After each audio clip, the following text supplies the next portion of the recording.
Apa urgensinya? Ya emang di undang-undangnya dibolehkan. Jadi kita berterima kasih kepada Bank Sentral yang sudah mengirimkan surat undangan ke kita dan undangan tersebut sesuai dengan Undang-Undang BI nomor 43 ayat 1A di mana tertulis RDG dapat dihadiri seorang menteri mewakili pemerintah dengan hak bicara tanpa hak suara.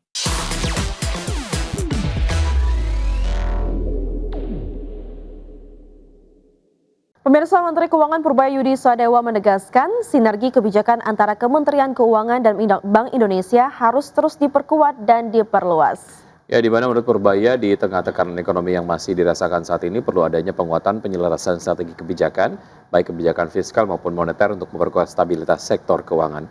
Untuk itu Purbaya menegaskan langkah intensivitas koordinasi tersebut merupakan bagian dari upaya memperdalam koordinasi kebijakan antara pemerintah dan Bank Sentral. Menteri Keuangan menilai keterlibatan pemerintah dalam penentuan kebijakan moneter memberikan ruang untuk memperkuat sinergi fiskal dan moneter. Apa urgensinya? Ya emang di undang-undangnya dibolehkan. Jadi kita berterima kasih kepada Bank Sentral yang sudah mengirimkan surat undangan ke kita dan undangan tersebut sesuai dengan Undang-Undang BI nomor 43 ayat 1A di mana tertulis RDG dapat dihadiri seorang menteri mewakili pemerintah dengan hak bicara tanpa hak suara. Jadi kita bisa ngomong di sana, jawab ini itu, tapi begitu voting, bunga kita nggak ikut, orang kita nggak ikut. Menteri Keuangan Amerika Serikat Scott Bessent menyatakan bahwa penutupan pemerintahan selama 43 hari telah menimbulkan kerugian permanen sebesar 11 miliar dolar bagi ekonomi Amerika Serikat. Meski demikian, ia optimistis terhadap prospek pertumbuhan tahun 2026 seiring pelonggaran suku bunga dan pemotongan pajak. Bessent mengatakan beberapa sektor ekonomi Amerika Serikat yang sensitif terhadap suku bunga, termasuk sektor perumahan mengalami resesi, tetapi ia tidak melihat risiko pertumbuhan negatif untuk keseluruhan perekonomian. Ia menegaskan bahwa inflasi lebih dipengaruhi oleh sektor jasa, bukan tarif luas yang diterapkan Presiden Donald Trump, dan memperingatkan harga energi yang lebih rendah akan menurunkan harga secara lebih luas. Bessent pun merujuk pada data positif pada tahun 2025 di bulan Oktober, termasuk penurunan harga energi dan kenaikan penjualan rumah, serta menegaskan bahwa pemerintah bekerja keras untuk menekan inflasi. Dari bursa global, pemirsa, bursa saham Wall Street rally pada Jumat pekan lalu di tengah investor yang meningkatkan spekulasi bahwa The Federal Reserve akan memangkas suku bunga pada bulan Desember mendatang. Sementara itu, meski menghijau pada perdagangan di hari Jumat, ketiga indeks utama mencatatkan kerugian pada pekan lalu di tengah kekhawatiran mengenai valuasi teknologi yang terlalu tinggi. Kita lihat data selengkapnya pada penutupan perdagangan di hari Jumat. Pemirsa, indeks Dow Jones Industrial Average yang naik 1,08% ke level 46.245, S&P 500 menguat 0,98% ke level 6.602 dan Nasdaq Composite yang naik 0,88% ke posisi 22.273.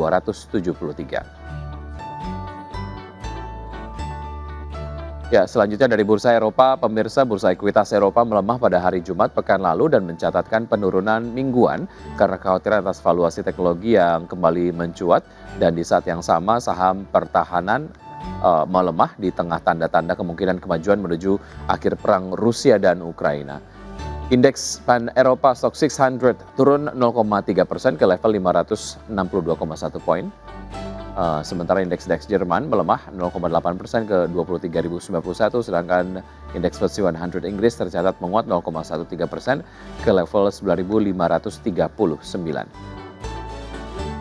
PT Timah Tbk memberikan sinyal awal mengenai kisaran rasio pembayaran dividen untuk tahun buku 2025. Ya, manajemen perseroan menyatakan bahwa rasio pembayaran dividen akan mengikuti keputusan pemegang saham, meskipun selama ini perseroan memiliki kisaran dividen payout ratio antara 30 hingga 40%. PT Timah Tbk memberikan sinyal awal mengenai kisaran rasio pembayaran dividen untuk tahun buku 2025 yang akan dibagikan pada tahun depan.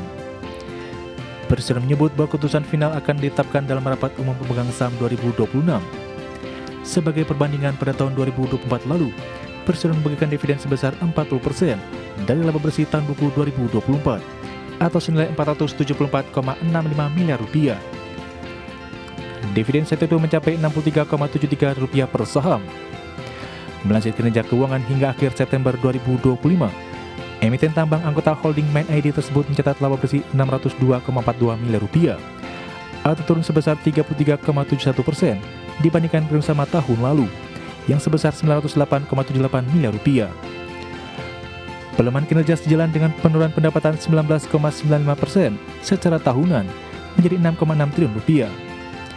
Dengan mayoritas kontribusi berasal dari segmen pertambangan timah yang sebelum eliminasi mencapai 7,09 triliun rupiah.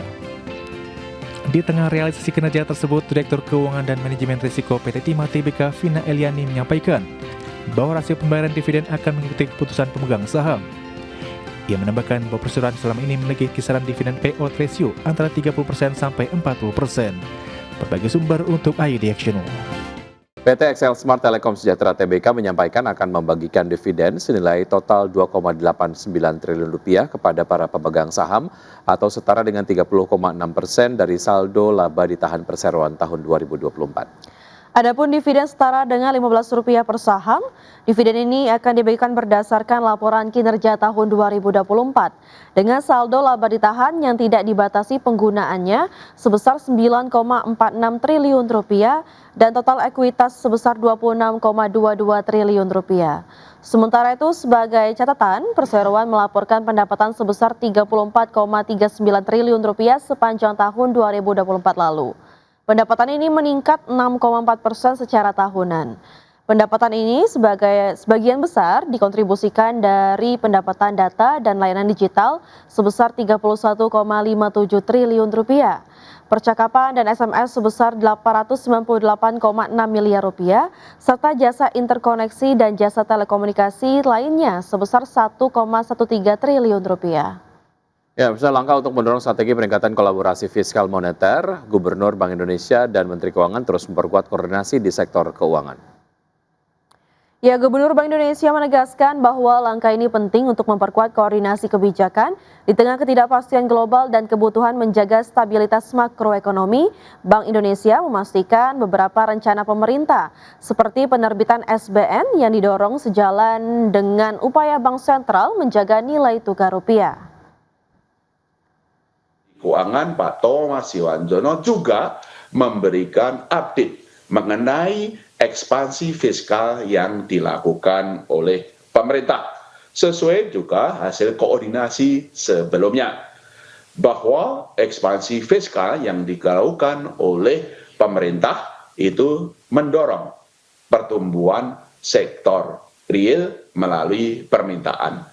Tadi dijelaskan bahwa dalam triwulan 4 ini ekspansi fiskalnya, absorpsi fiskal dari pemerintah itu